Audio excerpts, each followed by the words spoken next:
Bonjour YouTube, bienvenue dans cette nouvelle séance de questions d'actualité au gouvernement. Nous sommes le mercredi 17 décembre 2025, c'est l'une des dernières séances de questions d'actualité au gouvernement de l'année 2025 et elle s'annonce très chargée. Entre la ratification du Mercosur, la grève des agriculteurs, la grève des enseignants, un débat sur le narcotrafic, bref, ça va être bien énervé aujourd'hui, mais je vous laisse découvrir Bonjour ça. à tous, la séance est ouverte.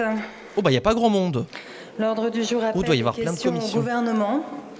Et la première va être posée par monsieur Michael Taverne pour le Rassemblement national. On commence par les députés de Marine Le Pen. Merci Madame la Hélas. Présidente. Ma question s'adresse à Monsieur le Premier ministre.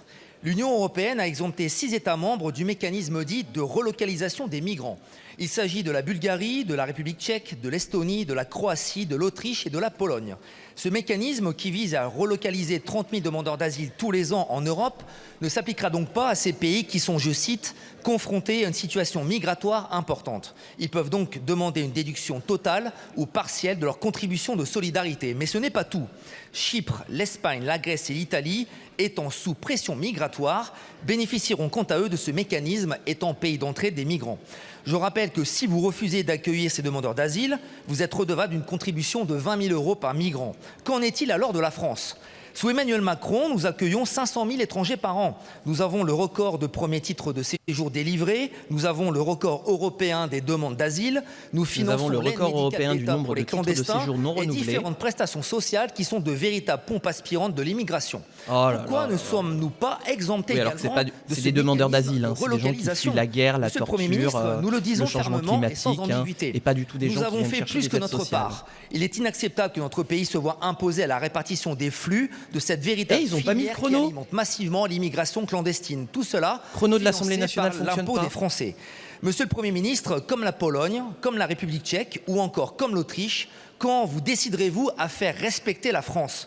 Quand défendrez-vous les intérêts de notre pays et le droit naturel de notre peuple à choisir qui peut entrer, mais surtout qui doit partir, normalement, comme il est le là. font 95% des pays du monde ? Je vous remercie.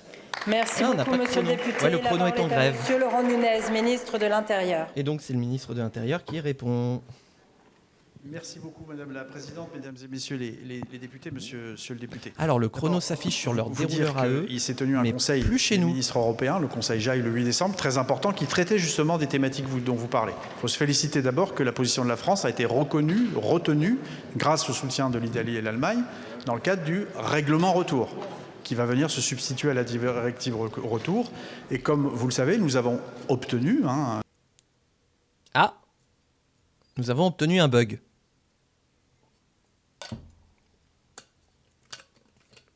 C'est pas ma connexion internet qui plante, hein. Vous êtes toujours là, vous. Hein? Oh là. Oh là, attendez. Non, effectivement, je crois que j'ai un petit problème. J'ai cru que c'était de mon côté. Oh là, ouais, bah... Ouais. Bah alors... Est-ce que je peux baisser la qualité? Baisser un petit peu la qualité? Oh là. Non, mais par contre, reviens en direct. dans le cadre du règlement retour. Mais, oh là, bah attendez. Ah, les joies du direct. D'abord, vous dire qu'il s'est tenu un conseil des ministres européens, le conseil JAI le 8 décembre, très important, qui traitait justement des thématiques dont vous parlez. Il faut se féliciter d'abord que la position de la France a été retenue grâce au soutien de l'Italie et l'Allemagne dans le cadre du règlement retour, qui va venir se Et tu substituer fais à la bien de le souligner, directive effectivement, retour. Carito, c'est bien une Et comme vous compétence le de savez, l'Union nous avons européenne. obtenu Ah, bah alors. Ok, je fais une petite pause pour YouTube, le temps de reprendre la VOD, à tout de suite. vous assurer Voilà. que le ministre de l'Intérieur, je veille On à reprend la protéger les intérêts de VOD. la France. Et C'est sur le très volume instable, hein, du côté des de l'Assemblée nationale. Je relocalisations, vous cache pas discutons YouTube. hein, avec c'est un- l'Italie, avec l'Allemagne pour que ce On soit espère que ça va le tenir, moins mais je suis pas pénalisant sûr. pour notre pays, mais que dans le même temps, par souci d'équilibre, nous contribuions évidemment au mécanisme de solidarité. Merci beaucoup, monsieur le ministre. Monsieur le député? Monsieur le ministre, 80% des Français veulent un durcissement de la politique migratoire en France. Je rappelle qu'en 2021, Emmanuel Macron disait que l'immigration était une chance pour la France. Donc avec Marine Le Pen et Jordan Bardella, en 2027, nous organiserons un référendum pour que les Français puissent reprendre leur destin en main et surtout mettre fin à cette submersion migratoire. Je vous remercie, monsieur Bon, le ministre. ça y est, on va pouvoir Ah, une réponse du ministre. Tiens, c'est... Généralement, il n'y a pas de Merci beaucoup, réponse. Madame la Présidente. Je Il regrette, lui reste Monsieur le du temps député, de vous n'avez parole. absolument pas écouté ma réponse. Voilà, absolument pas. Non, ce que je peux vous dire en tout cas, c'est que nous luttons contre les filières. On crée 3000 places. On crée 3000 places en CRAS si vous votez le budget, évidemment. Et puis on va continuer à démanteler les filières comme nous le faisons en droit national. Et l'Europe nous le permet. Vous n'avez pas écouté ma réponse. Je suis sidéré. Oh là Merci là là beaucoup, là. monsieur le ministre. Salut gouvernateur, bienvenue sur ce stream très Un instable. peu de silence. Avant de donner la parole à l'orateur suivant, je voudrais, en votre nom à tous, souhaiter la Oui. bienvenue à monsieur Angelo Farrugia, président de la Chambre des représentants de la République de Malte. Bienvenue. Bonjour. à vous, Bienvenue en monsieur le France. Président. L'Assemblée nationale et le Sénat ont l'habitude d'accueillir leurs homologues parlementaires des autres pays du monde. Donc, on a l'habitude. Ouais. Merci Donc là, c'est à Malte tous aujourd'hui. et je donne la parole à madame Céline Calvez pour le groupe Ensemble pour la République. Les macronistes. Merci Madame la Présidente. Il y a des fiertés qui méritent d'être ici discutées à l'Assemblée. Le prix du meilleur jeu vidéo au monde vient d'être décerné à Clair Obscur, Expédition 33. La France. Grâce à eux, c'est le tout premier jeu vidéo d'un studio français, Soundfall Interactive. Ah, En j'arrive pas à 26 croire que j'ai mois, créé ça le sur un jeu contenu vidéo politique. a conquis 5 millions de joueurs à travers le monde. Et au-delà de ces chiffres, ça marque vraiment une direction artistique affirmée, une narration pleine de sensibilité, mais aussi une création pourquoi c'est aussi musicale bas quand on est originale qui cartonne sur les plateformes et qui remplit déjà les salles. Tout récemment aussi, on a le succès du film d'animation Loup d'Intermarché, qui Ah va oui. dépasser le 1 Vous l'avez milliard vu, de le clip vues du Loup d'Intermarché sur Internet. Ça veut dire que Le mal-aimé largement, cette production d'un studio là aussi français de Montpellier eh bien, dépasse les frontières, peut-être parce qu'il a été fait sans aucune IA, peut-être aussi parce qu'il a un propos intéressant, celui du vivre ensemble, dont nous avons profondément besoin. Il est vraiment trop sympa. Ah bah, Ces deux succès écoute, gouverneteur, révèlent que on regardera France ça. sait faire Cette de fois, mieux, c'est moi qui partage à la fin. transformer les créations en émotions et transformer l'art en langage universel. Et puis ces deux succès d'actualité ne sont pas une exception. C'est loin d'être une exception, c'est plutôt l'éclatant signal d'une réussite et d'un potentiel immense, celui des industries créatives et culturelles, les ICC. Les ICC, les industries culturelles et créatives françaises, c'est plus de 100 milliards dont vous avez un d'euros de représentant chiffre ici. d'affaires par an. Abonnez-vous. C'est 1 million d'emplois directs et indirects dans notre pays. Et ces ICC, on les exporte. On pourrait encore plus le faire quand on compare aux succès commerciaux des contenus culturels de la Corée, par exemple. Alors, ces ICC, c'est non seulement de l'investissement stratégique. Par contre, il faut aller à la question, de madame. croissance durable, c'est de l'innovation, c'est aussi... Et le chrono est de retour. C'est le monde. Alors, le gouvernement, que faites-vous pour pouvoir conforter et rendre encore plus conquérantes nos industries culturelles et créatives françaises à l'international ? Merci beaucoup, Madame la députée. La parole est à Madame Anne Le Henanff, ministre en charge de l'intelligence artificielle et du numérique. Merci Madame la Présidente, merci Madame la députée pour votre question. Oui, la France dispose d'une excellence reconnue en animation, ouais. en jeux vidéo Pareil, Guillaume. et plus largement les industries créatives et culturelles. Vous l'avez rappelé avec des exemples très parlants, le film d'animation du Loup d'Intermarché et le jeu Clair Obscur Expédition 33. J'ai d'ailleurs eu la chance de rencontrer le studio Soundfall Interactive à l'occasion de la Clair Paris Obscur. Games Week. Ce succès s'inscrit dans une filière. Ah, ça lui arrache solide, tellement la une gueule de filière dire la d'excellence. PGW. Le secteur du jeu vidéo représente des chiffres impressionnants. 5,7 milliards d'euros de chiffre d'affaires, 600 studios répartis sur tout le territoire, plus de 12 000 emplois, des structures très diversifiées, énormément de toutes petites entreprises jusqu'aux Ah, mais géants. nos animateurs ont du talent. C'est aussi une filière d'excellence en matière de formation. Il y a plus de 550 formations dédiées. 4 écoles françaises qui font partie du top 10 des écoles au niveau mondial. Vous m'interrogez sur les priorités du gouvernement. D'abord, accompagner la compétitivité de la filière, notamment à travers le crédit impôt jeux vidéo. Il y a déjà eu 400 jeux, 200 studios qui en ont bénéficié. Ensuite, accompagner l'innovation. La filière a été parmi la première à intégrer de l'IA dans son mode de fonctionnement. Donc c'est justement, on n'en veut pas de pour l'IA. l'intégration et le développement Madame. de l'IA en France. Et Oh là enfin, nous comptons former et accompagner la filière à l'export avec France 2030. Eh oui, première filière de le divertissement programme mondial, le Culture gaming, ouais. Export de BPI France. Avec ma collègue ministre Rachida Dati, nous assumons une ambition politique claire, faire de l'exception culturelle française un facteur d'influence et de souveraineté. Je vous remercie. Merci beaucoup, Madame la ministre. La parole est à présent à Madame Karen Héraudier pour le groupe La France Insoumise. Merci Madame la Présidente. Les députés de Jean-Luc Mélenchon. Travaillant moi-même dans le bâtiment, je salue et soutiens la mobilisation d'aujourd'hui des entreprises artisanales dans tous les départements à l'appel de la CAPEB. Monsieur le ministre Jean Brun, de ce que vous avez fait de MaPrimeRénov', ce n'est pas une réforme, c'est du sabotage. Sabotage pour des millions de Français. Passoires thermiques l'hiver, bouilloire l'été. Plus de 3,1 millions de ménages vivent dans la précarité énergétique. Vous baissez les budgets, vous changez les règles, vous rendez les démarches illisibles, vous entretenez l'instabilité. Quand vous dites, monsieur le ministre, pas de budget, pas de guichet, c'est du chantage parlementaire, vous agitez les peurs. En clair, vous menacez de suspendre MaPrimeRénov' si le Parlement n'avale pas votre cure d'austérité, alors que vous sacrifiez les ménages, vous sacrifiez nos artisans, vous sacrifiez nos TPE, nos PME, des dossiers bloqués, des chantiers annulés, toute une filière est à l'arrêt. Ce recul brutal est vécu comme un véritable désaveu de l'ambition écologique. Votre objectif d'atteindre 900 000 rénovations par an d'ici 2030 est désormais hors de portée. Résultat, 40 000 emplois ont disparu en 2 ans dans le bâtiment.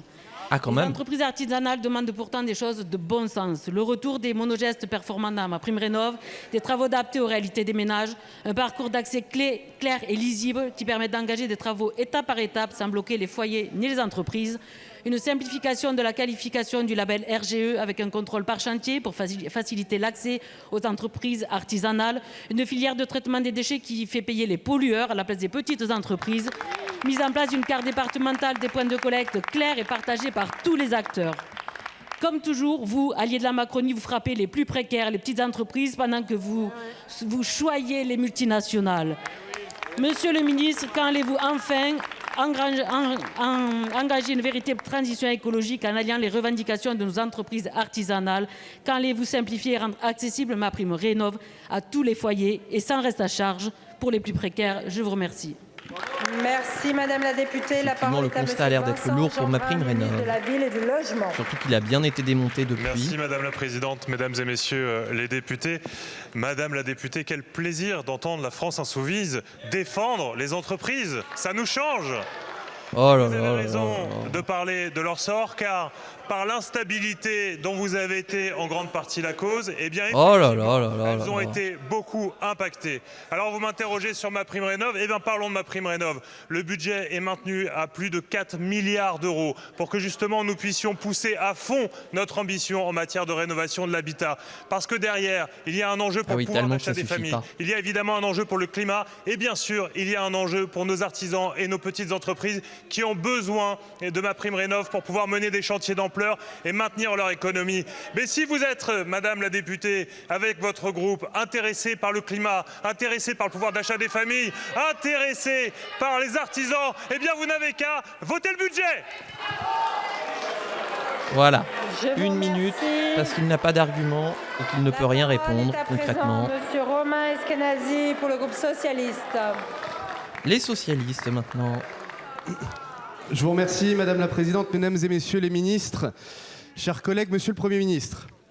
La découverte de poupées pédopornographiques et d'armes en vente libre sur un site internet en France et par la suite le refus de cette entreprise de se présenter devant la représentation nationale est le symbole à la fois de leur mépris pour notre démocratie et des failles de notre état de droit à la fois au niveau français et européen. J'ai eu l'honneur depuis 5 mois de présider la mission d'information sur le contrôle de nos importations. Et avec les 2 rapporteurs ici présents, nous avons présenté nos conclusions ce matin en commission développement durable et elles sont accablantes. 175 millions d'articles sont arrivés à Roissy en 2022, 410 millions en 2023, 775 millions en 2024. Cela double chaque année pour atteindre le chiffre pharaonique de 4,6 milliards de colis arrivés en Europe l'année dernière. C'est 12 millions par jour. Lorsqu'il y a des contrôles, il y en a très peu. 0,008% des produits sont contrôlés. Elle révèle des fraudes massives. 12 millions de colis par jour, comment tu veux contrôler ça? Avec jusqu'à 95% de non-conformité lors d'un contrôle fin 2022 sur 250 palettes. Cela instaure une concurrence déloyale qui met à bas notre économie, des filières entières et détruit des emplois. Cela met en danger nos consommateurs avec notamment des jouets qui sont dangereux. Cela dégrade notre environnement et met en péril nos recettes fiscales. Il est urgent, Monsieur le Premier ministre, ministre, d'agir et d'agir avec force au niveau français comme européen. Au niveau européen, c'est le sens d'une proposition de résolution Je crois que c'est tous les colis en général. À l'unanimité à l'Assemblée nationale, alors que l'Union européenne détricote actuellement le devoir de vigilance. Agir au niveau national, c'est le sens d'une proposition de loi, Monsieur le Premier ministre, que j'ai déposée ce matin même sur la base des conclusions de notre rapport pour instaurer notamment la notion d'importateur présumé pour enfin responsabiliser les plateformes en l'absence de mandataires sur le sol européen et de présomption de non-conformité lorsque les douanes tombent sur un produit non conforme, qu'elle n'ait pas à refaire le même travail et considèrent qu'elle est non conforme. Il s'agit, Monsieur le Premier ministre, de faire de notre état de droit vu aujourd'hui comme une opportunité pour déverser par millions des produits non conformes, refaire de la République une chance pour protéger les consommateurs et notre économie. Merci, Monsieur le député. La parole est à Monsieur Serge Papin, ministre en charge des PME, du commerce et de l'artisanat. Alors, merci Madame la Présidente. je suis curieux de voir ce qu'il va répondre. Mesdames, Messieurs les députés, Monsieur le député Eskenazi, merci de votre question et merci de cette proposition. Et je vais continuer de travailler avec vous, avec cette Assemblée, sur vos propositions. Vous avez d'ailleurs écrit au Premier ministre à sa demande, donc nous allons prévoir un échange avec vous pour avancer sur cette voie. Parce que notre but commun, en effet, notre détermination, c'est bien de protéger nos consommateurs des produits dangereux, vous l'avez dit, nos entreprises et nos commerces de concurrence déloyale et l'environnement, bien sûr, à l'heure où nous fêtons les 10 ans de la COP 21. Permettez-moi aussi de saluer votre engagement et celui de vos collègues, Olivia Grégoire, Anne-Cécile Violent, Antoine Vermorel-Marquez et Julien Guibert. Je veux souligner qu'avec le rapport parlementaire que vous venez de présenter, vous poursuivez aussi ce travail d'éveil des consciences, et il est important. Le côté systémique, vous l'avez dit, du non-respect des normes et du code de la consommation, c'est le business model de ces plateformes. Et il faut donc inverser maintenant la charge de la preuve. Et Shein, d'ailleurs, a suspendu sa marketplace en France, encore à date, et cela en dit long sur sa capacité à ne pas le faire, justement. Et c'est une première victoire et nous attendons ce vendredi une décision de justice qui pourrait imposer de manière pérenne cette suspension. Alors soyez assurés que ce qui s'applique à Shein s'appliquera aussi aux autres plateformes coupables des mêmes manquements. Au niveau européen, la France, avec 7 autres États membres, a demandé l'application radicale du droit européen et cela passera par des enquêtes, cela passera, je l'espère, aussi par des sanctions. Monsieur le député, ce combat, il va être long parce qu'on a affaire à des acteurs puissants, mais il est indispensable qu'on se protège. Merci. Merci beaucoup, Monsieur le ministre. La parole est à Madame Alix Cruchon pour la droite républicaine. Les députés de Laurent Wauquiez et Bruno Retailleau. La question s'adresse à Madame la ministre de l'Agriculture. Madame la ministre, je souhaite relayer les inquiétudes des agriculteurs situés en zone intermédiaire quant au devenir de leur exploitation. À l'époque, il y a 6 ans, la définition de cette zone à faible potentiel devait conduire à une augmentation des aides du deuxième pilier de la PAC. Et elle s'est finalement traduite par une augmentation d'à peine 1 euro par hectare au lieu des 20 euros évoqués et des 50 euros nécessaires. À l'heure de la renégociation de la PAC, les inquiétudes légitimes montent quant au regard du budget global annoncé en baisse de 20 à 23%. Ces perspectives laissent penser qu'en plus de connaître un sol moins fertile, moins 20% de rentabilité, les agriculteurs situés en zone intermédiaire verraient leur aide PAC diminuer drastiquement entre la baisse du budget global et la dégressivité annoncée sur la future aide aux revenus.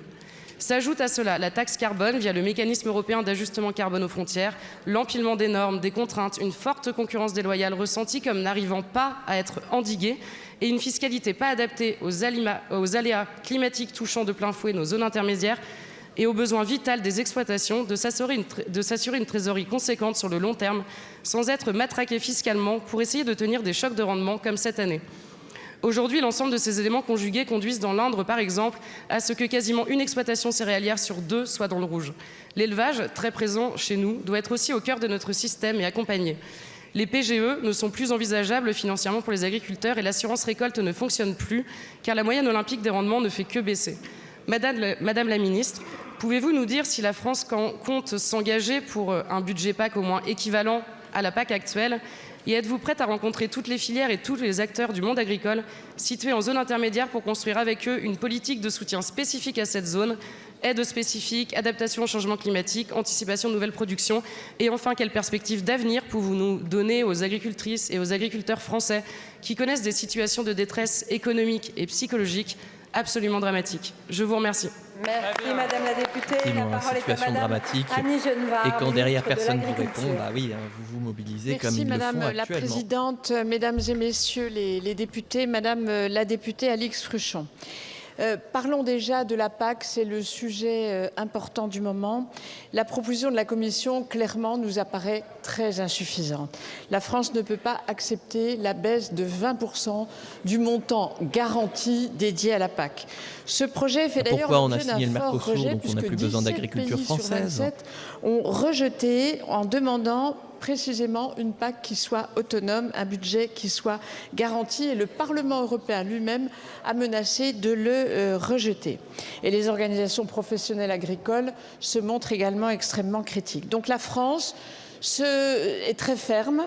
Lors des échanges avec la Commission, elle demande le maintien d'un budget qui revienne aux agriculteurs français au minimum à la hauteur de ce qu'il est aujourd'hui, en francs courants, en euros courants. Oula, je ne parle pas d'euros constants, mais au moins en euros courants. On demande une clarification et un traitement explicite des mesures POSEI, c'est-à-dire la PAC de l'outre-mer. Nous demandons le rapatriement des dispositions réglementaires dans la PAC. On ne peut pas imaginer que chaque pays définisse lui-même son actif agricole. Et puis enfin, nous demandons une recommunautarisation de la PAC. Dans PAC, il y a le CE2 commun et c'est sa force. Ensuite, vous m'interrogez plus spécifiquement sur le soutien de l'État aux agriculteurs des zones intermédiaires, et cela soulève en particulier le sujet de l'extension de l'ICHN. Donc je voudrais vous rappeler que la déclinaison de la PAC prévoit deux MAEC spécifiquement adaptés à ces zones qui sont en souffrance, vous avez raison de le souligner, et les montants d'aide prévus sont de 92 € par hectare pour les grandes cultures et 57 € par hectare pour la polyculture élevage. Nous suivons cela de très près. Vous avez évoqué enfin la question du MACF. Non mais c'est fini. C'est un sujet de première importance. C'est fini. Qui risque de déséquilibrer un peu plus les grandes cultures, et nous y sommes très vigilants. Nous aurons des propositions à faire très bientôt. Merci. Ouais, donc pas grand-chose pour répondre à la colère des agriculteurs. Pour le groupe écologiste et social. Les écologistes. Merci Madame la Présidente. Depuis bientôt 4 ans, le peuple ukrainien résiste à une guerre d'agression d'une brutalité extrême. Face à cette situation, ne rien faire, c'est trahir. L'Ukraine résiste, mais elle ne pourra pas s'en sortir seule. 135 milliards d'euros, c'est ce qui lui manquera en 2026 et 2027 pour rester debout. Poutine doit payer pour la guerre qu'il a déclenchée, et les Européens ont les moyens de l'y contraindre. Notre atout, ce sont les avoirs russes gelés, qui représentent 210 milliards d'euros, dont 185 en Belgique. Au-delà des intérêts qu'ils génèrent, il faut désormais mobiliser ces capitaux. Les Belges ne sont pas du tout favorables. Nous saluons la décision de les immobiliser de manière définitive, mais nous devons aller plus loin. Pas pour les confisquer, mais pour garantir un prêt européen à l'Ukraine, comme le propose la Commission. C'est la solution la plus responsable. Elle ne crée pas de nouvelles dettes, elle ne pèse pas sur les finances nationales, et elle permet à l'Europe d'agir quand Trump s'agite. Alors, Monsieur le Premier ministre, à l'approche du sommet de jeudi, le compte à rebours s'accélère. La France doit avoir une position claire sur ce point. Nous n'avons été que trop silencieux dans le débat européen. La France doit soutenir l'utilisation de ses avoirs pour asseoir le prêt de réparation européen sur des garanties apportées par les États, dont la France. Doit s'engager également à la mutualisation des risques au niveau européen, en mettant sur la table les 23 milliards d'euros d'avoirs gelés dans les banques commerciales françaises. Allons-nous laisser seuls les Belges en première ligne et prendre 50 fois plus de risques que nous ? Enfin, affirmer sans ambiguïté que l'Europe ne cédera pas au chantage russe ni à la logique de l'impunité, en dénonçant les traités d'investissement bilatéraux qui permettent aux oligarques de contourner les sanctions. Ces traités sont incompatibles avec le droit européen et 6 organisations européennes viennent de déposer plainte pour contraindre la France à y mettre fin. Monsieur le Premier ministre, la France est-elle prête à être solidaire ? La France prendra-t-elle cette position demain ? Je suis vraiment très curieux de voir la position du gouvernement, parce que du coup, ce sera la position de la France. Ministre délégué chargé de la francophonie. Est-ce qu'ils sont pour ou contre l'utilisation des avoirs russes ? Merci Madame la Présidente, Mesdames et Messieurs les parlementaires, Madame la députée Balazs El Mariki. Vous avez raison. Alors que la guerre d'agression menée par la Russie en Ukraine s'intensifie, que les besoins de l'Ukraine restent très importants, nous devons continuer à soutenir l'Ukraine. Nous sommes d'ailleurs engagés dans cette voie. Vous avez raison de parler aussi des avoirs souverains. Plus de 200 milliards d'euros, vous l'avez rappelé, sont aujourd'hui immobilisés dans les juridictions de l'Union européenne. C'est un véritable levier. Et vendredi dernier, vous l'avez dit, mais c'est important de le rappeler, une décision majeure a été prise. Au lieu de devoir reconduire tous les 6 mois cette immobilisation, il a été décidé que cette immobilisation continuerait jusqu'à la fin de l'agression russe en Ukraine. C'est véritablement une avancée majeure qui nous permet de disposer d'un levier envers la Russie. Cette décision doit évidemment s'accompagner d'autres décisions et c'est tout le but des discussions qui auront lieu jeudi prochain. La France est engagée pour un soutien à la fois sur le plan civil et militaire et a évidemment la volonté qu'un accord puisse être trouvé au Conseil européen jeudi. Il faut évidemment continuer à exercer une pression accrue sur la Russie dans ces négociations de paix et c'est aussi les discussions qui auront lieu à Berlin la semaine prochaine qui ont permis cette avancée. C'est à la Russie de faire le choix de la paix. C'est la Russie qui aujourd'hui empêche que cette paix ne puisse avoir lieu et donc évidemment que nous continuerons à soutenir nos efforts dans ce sens. Je vous remercie. Merci beaucoup. La position reste Madame la floue. ministre. Pas de oui ou de non. Une seconde. Arrêtez de tergiverser et prenez des actes vraiment jeudi. Bon bah, voilà. Merci Madame la députée. La parole est à présent Monsieur Cyril Isaac-Sibyl pour le groupe démocrate. Merci. Les députés de François Bayrou. Monsieur les ministres, chers collègues. Ma question s'adresse à Stéphanie Rist, ministre de la Santé. Madame la ministre, pouvons-nous affirmer aux Français que l'eau qu'ils boivent au robinet est saine? TFA. Le TFA, comme acide trifluoroacétique, appartient à la marrant, la famille semaine des dernière, on PFAS posait la et question en est sur le les plus petit TFA métabolite. et les députés se faisaient l'Agence insulter. nationale de sécurité Et là, sanitaire de l'alimentation et de de la l'environnement, majorité, donc il ne va pas se faire insulter. Lui. vient de révéler que le TFA était présent dans 92% des échantillons d'eau potable analysés en France. Dans le même temps, d'autres analyses ont mis en évidence la présence de TFA dans des aliments du quotidien comme les céréales, le pain, les viennoiseries à des niveaux très élevés. Or, le TFA pose un triple problème. Étant le plus petit des PFAS, il est le plus mobile, le plus diffusable. Il semble résister au système de filtration classique et surtout, son profil toxicologique reste mal connu alors même qu'il appartient à la famille des PFAS dont certains sont avérés dangereux pour notre santé. Madame la ministre, vous avez la responsabilité de la qualité de l'eau que boivent nos concitoyens. Ayant connaissance de ces diffusions généralisées du TFA et avant que ce problème sanitaire ne prenne une dimension incontrôlée, pensez-vous exercer une forte pression au niveau européen pour que le programme PARC puisse enfin nous apporter des données sur le degré de toxicité du TFA? Première question. Deuxième question, confirmez-vous également agir auprès de l'Europe pour que son agence, l'ECHA, puisse enfin définir des valeurs toxicologiques et sanitaires de référence pour l'eau du robinet? Oui, il faudrait peut-être aussi agir pour limiter les PFAS. Quel soutien financier et technique apporterez-vous aux communes et intercommunalités pour traiter et dépolluer l'eau du robinet? Je vous remercie. Merci beaucoup. Un peu molle la question. La parole est à Madame Stéphanie Rist, ministre de la Santé. On parle d'une pollution à hauteur de 92%. Madame la Présidente, merci Monsieur le député Cyril Isaac-Sibyl pour votre question. Merci pour votre engagement depuis plusieurs années maintenant sur ces sujets. Vous savez qu'avec la ministre de l'écologie, nous coordonnons nos ministères pour une réduction des risques, une action coordonnée. S'agissant du TFA, concernant votre question, nous avons effectivement retenu transitoirement la valeur sanitaire indicative allemande de 60 microgrammes par litre dans l'attente des travaux européens, avec un objectif plus protecteur à 10 microgrammes par litre. Le TFA a été détecté dans plus de 90% des échantillons de la campagne exploratoire de l'ANSES. Aucune eau traitée ne dépasse toutefois la valeur des 60 microgrammes par litre. Seuls 2 sites dépassent la cible de 10 microgrammes par litre. Le TFA fait actuellement l'objet d'une expertise européenne menée par le FSA, dont les conclusions sont attendues le 31 juillet 2026. La France s'alignera sur les standards les plus exigeants et est pleinement engagée dans les travaux susceptibles de faire évoluer la directive sur l'eau potable. Au regard des résultats de l'ANSES, j'ai décidé d'ajouter le TFA ainsi que le 6.2 FTSA au décret à paraître. Celui-ci mettra à jour la liste des PFAS recherchés dans l'eau potable par les ARS dans le cadre du contrôle. J'ai pleinement conscience des coûts liés à la dépollution de l'eau. Je voudrais rappeler que dans le PLF, il y a une hausse du plafond des redevances des agences de l'eau de plus de 175 millions. Nous avons besoin de ce budget pour que cette hausse puisse entrer en vigueur. Les agences de l'eau viennent en soutien des collectivités, je voudrais le rappeler, pour gérer le problème d'approvisionnement ou forer un autre pluie, comme sur la commune de Saint-Louis. Enfin, je suis également attentive aux travaux de la mission interinspection chargée d'identifier les leviers de financement. Ces conclusions sont attendues premier trimestre 2026. Voilà, monsieur le député, vous pouvez compter. Je ne suis pas satisfait par la réponse de la question. La question était molle, la réponse est très molle aussi. Merci beaucoup pour ces précisions, dans le sens effectivement ce seuil de 60 microgrammes effectivement est assez élevé. Vous le baissez à 10 microgrammes, bravo.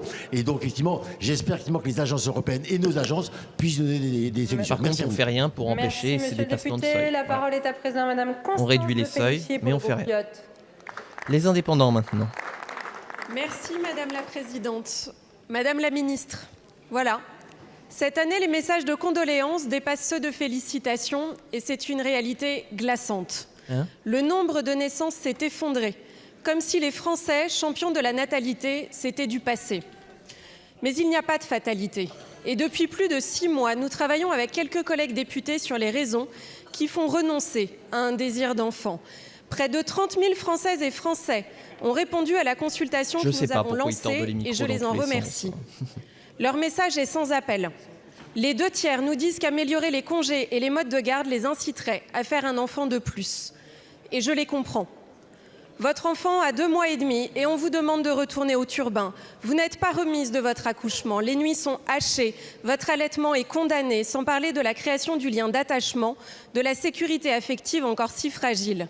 Et en plus, vous devez confier ce que vous avez de plus précieux à des inconnus, souvent sans véritable choix sur les modes de garde. Bien oui, c'était la seule place disponible. Oui, enfin, il n'y a pas que ça. Mais voilà.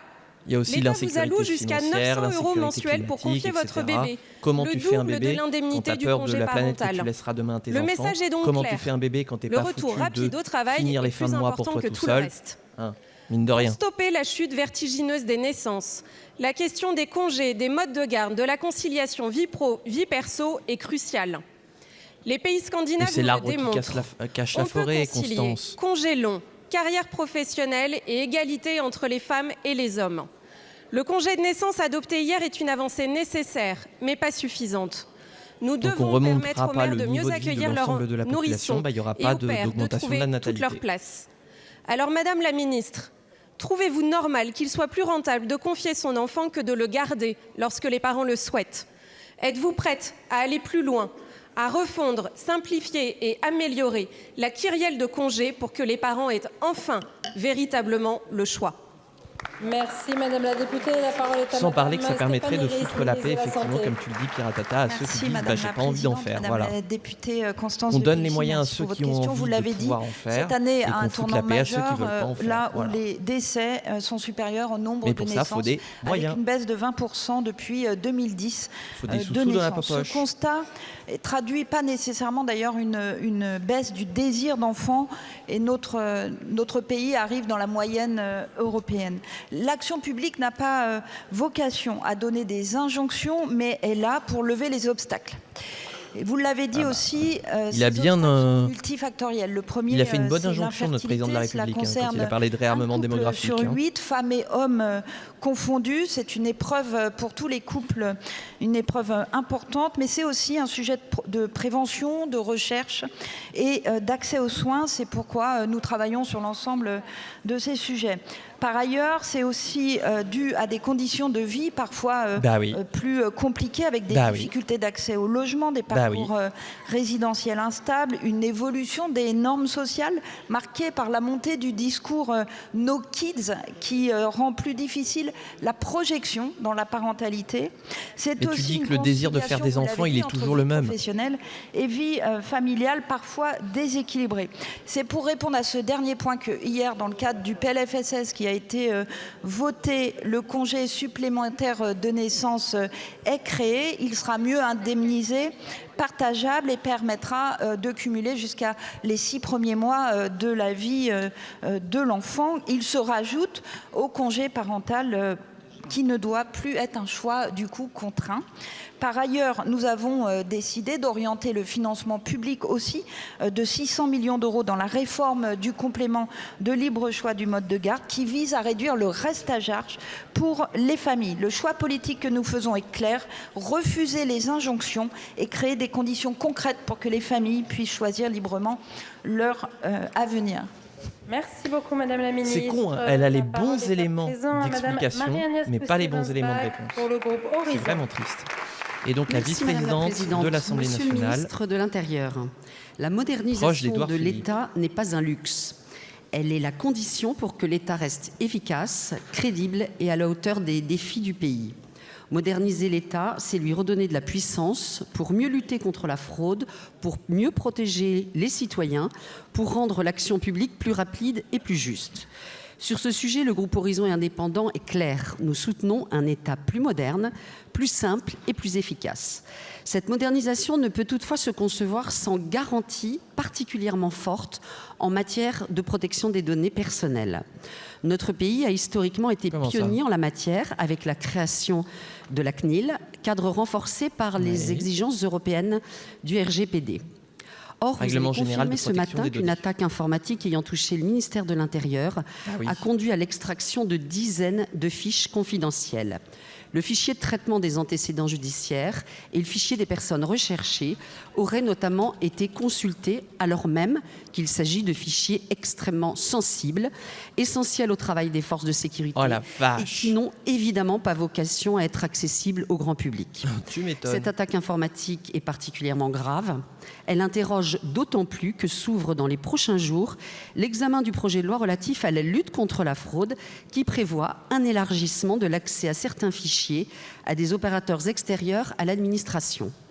Dans ce contexte, Monsieur le Ministre, pouvez-vous nous préciser l'ampleur exacte de la compromission constatée vous savez dans les conditions dans lesquelles j'ai travaillé en tant qu'opérateur de l'État. Par ailleurs, au-delà de la gestion de cette urgence, quelles mesures concrètes et immédiates le gouvernement entend-il prendre pour renforcer durablement la cybersécurité de nos ministères et la protection des données sensibles de l'État? Je vous remercie. Merci beaucoup, Madame. Il y a un gros boulot à faire là-dessus. Mais comme on ne met jamais les crédits dessus, bah forcément. Hein. Merci, Madame la Présidente, Mesdames et Messieurs les députés, Madame la députée. Donc effectivement, je vous rejoins tout à fait. Ce qui s'est passé est très grave. L'intrusion malveillante qui a eu lieu dans nos systèmes d'information est très grave. Je ne le nie pas et c'est bien pour cela que je souhaite que nous fassions la plus grande transparence là-dessus. D'abord les faits, qu'est-ce qui s'est passé? Nous avons fait l'objet d'une intrusion par un hacker, très probablement, puisque l'action a été revendiquée ensuite sur les réseaux sociaux, qui a utilisé notre système de messagerie, donc qui a d'abord fait une intrusion sur nos messageries, et puis qui est allé rechercher des mots de passe parce que on n'a pas forcément toujours, et c'est dommageable, respecter l'hygiène numérique qui consiste à éviter d'échanger sur des messageries en clair des mots de passe qui permettent d'accéder à des fichiers qui sont eux des fichiers protégés. Et c'est comme ça que l'assaillant a pu effectivement consulter un certain nombre de fichiers, dont les 2 fichiers dont vous parlez, et même, ce qui est évidemment très grave, procéder à une extraction d'un certain nombre de fiches. J'ai bien dit ce matin donc, sur France Info que on parlait de quelques dizaines de fiches à date. Nous sommes encore en train de procéder à cet inventaire et donc je reste évidemment très prudent. Ce qui a été fait immédiatement, c'est évidemment de prendre un certain nombre de mesures de remédiation, notamment de savoir que le ministère de l'Intérieur a été piraté alors qu'ils sont en charge de la cybersécurité, de gérer nos messages. Ça la fout mal. Ça va se traduire par un cadre de travail beaucoup plus contraint pour les agents, bien évidemment. Pour le reste, il y a une action en profondeur qui a été engagée par le ministère de l'Intérieur, comme tous les ministères, pour renforcer nos systèmes d'information d'une manière générale, grâce à l'ANSSI qui s'investit. Au cas d'espèce, l'ANSSI est saisie, il y a une enquête judiciaire aussi, et je ne doute pas une seconde que l'assaillant sera évidemment retrouvé. Et puis par ailleurs, j'ai diligenté une enquête administrative et j'en tirerai évidemment toutes les conséquences en termes d'organisation de nos systèmes d'information. Toutes les conséquences. Je vous redis que ce qui s'est passé est très grave. J'assume ce mot et je tirerai toutes les conséquences. Il n'y a pas de risque zéro, mais à l'issue de l'enquête judiciaire il faudrait des moyens considérables pour déjà réduire les risques. Merci beaucoup, Monsieur le Ministre. La parole qu'on n'est pas à l'abri. Monsieur Yannick Monnet pour le groupe GDR. Mais tous. Merci Madame la Présidente. Monsieur le garde des Sceaux. Les communistes et les ultramarins. Par les avocats du barreau de Moulins sur le projet de décret dit Rivage pour la rationalisation des instances en voie d'appel pour en garantir l'efficience. L'objectif affiché est de désengorger les cours d'appel en recentrant leur activité sur les litiges considérés comme les plus significatifs. Pour cela, vous envisagez de relever le seuil d'appel d'une décision de première instance de 5 000 à 10 000 euros. Vous envisagez également de supprimer purement et simplement le droit d'appel contre certaines décisions juges aux affaires familiales, par exemple les pensions alimentaires. Vous envisagez encore de rendre obligatoire la tentative de règlement amiable pour tous les litiges jusqu'à 10 000 euros contre 5 000 aujourd'hui. Vous envisagez enfin d'instaurer un filtrage des appels permettant au président de chambre des cours d'appel d'écarter d'emblée les appels, je cite, manifestement irrecevables. Monsieur le ministre, ces dispositions constitueraient un recul sans précédent dans l'accès des citoyens à la justice et une atteinte majeure au principe du double degré de juridiction. Elles pénaliseraient les plus précaires pour lesquels un litige de quelques milliers d'euros représente souvent un enjeu vital. Elles font de surcroît courir le risque d'une justice à deux vitesses et j'oserais dire d'une justice de classe entre les justiciables assistés d'un avocat en première instance qui pourrait aisément contourner ces règles et les justiciables les plus fragiles qui les subiraient de plein fouet. Alors qu'une affaire civile met souvent des mois, voire des années à être jugée en appel, il est indispensable de tout faire pour réduire des délais aussi indécents. Mais cela passe par des recrutements massifs de magistrats et de greffiers et par une amélioration des outils informatiques et bureautiques, pas par une réduction des droits des justiciables. Monsieur le ministre, vous avez annoncé une phase de concertation approfondie avec les représentants de la profession et des juridictions. Êtes-vous prêt à entendre leur refus unanime de ce projet de décret?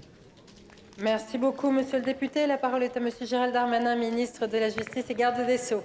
Merci Madame la Présidente, Mesdames et Messieurs les députés. Monsieur le député, je suis d'abord très heureux qu'on puisse parler de justice civile dans l'hémicycle. Comme c'est essentiellement des mesures réglementaires, le Parlement ne s'en saisit pas souvent. Pourtant, c'est 60% de l'activité de nos tribunaux et du travail de nos magistrats et donc des avocats. Et donc, c'est le rapport le plus évident entre les Français et leur justice. Alors cet été, j'ai pris déjà 2 décrets qui sont des décrets dits amiables qui doivent permettre de passer d'un système plus de confrontation à, comme tout autour de notre pays, un système de concertation. Les avocats, la profession d'avocat l'a accompagné, je les en remercie et ces décrets produisent un certain nombre d'efficacités à la fois pour notre système judiciaire, aller plus vite en effet, et en même temps une meilleure justice, celle qui est davantage négociée que celle qui est évoquée, même s'il y a l'homologation. Mais est-ce que c'est vraiment de la justice? J'ai pris un pré-projet de décret, en effet, que j'ai soumis à la concertation, qu'on appelle Rivage. Sur les centaines de milliers de procédures, sans doute même plusieurs millions par an, cela concerne 12 500 dossiers par an. Pourquoi? Parce que le décret Rivage, dans son projet, ne prévoit pas l'intégralité de la justice civile, bien évidemment, qu'il y a un certain nombre de sujets qu'il faut sans doute remarquer, comme l'ont fait les avocats, de retirer les prud'hommes de ce décret, j'en suis tout à fait disposé, et par ailleurs qu'il s'agit, comme vous l'avez très bien dit, de toucher les mises en état de personnes, de dossiers qui sont manifestement illicites, parce qu'ils l'ont déposé, par exemple, après la date obligatoire de dépôt. Alors, même s'il s'agit de ne pas laisser de l'espoir à des personnes, donc à 90% la réponse est négative en appel, et donc de payer des avocats ou d'utiliser l'AJ alors que manifestement faites pas d'appel, ça va vous coûter de l'argent définitif. Mais au cas où ça se joue, le faites j'ai pas quand même. cependant entendu les questions des avocats, celui de votre barreau bien évidemment, mais non, de mais tous les avocats. n'utilisez pas la justice, c'est pourquoi on a j'ai raison, suspendu le décret Rivage, que je prendrai les 6 mois qu'il faut de la concertation, et s'il n'y a pas d'avis favorable de la profession d'avocat, je ne prendrai pas ce décret. Merci beaucoup, monsieur au moins, le il temporise ministre. 6 La mois. parole est à présent à monsieur Éric Michaud pour le groupe UDR. Allez, on termine avec l'UDR. Merci Madame la Présidente. Ma question s'adresse à Monsieur le quand est-ce Premier qu'on termine l'UDR? Je veux porter la colère des 330 000 salariés de la filière automobile en France. La colère d'une industrie qui se meurt pour faire allégeance au Green Deal européen. Une escroquerie environnementale.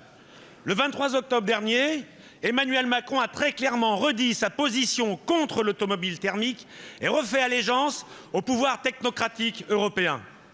En réalité, il n'y a pas eu une décision européenne qui suspend l'industrie française, il n'aime pas la France, je crois qu'il n'aime pas les Français tout simplement. Pourtant, dans chaque grande puissance mondiale, l'industrie automobile est la colonne vertébrale des industries du pays. Avec elle se développe l'électronique, la robotique, la métallurgie, les filières et l'IA.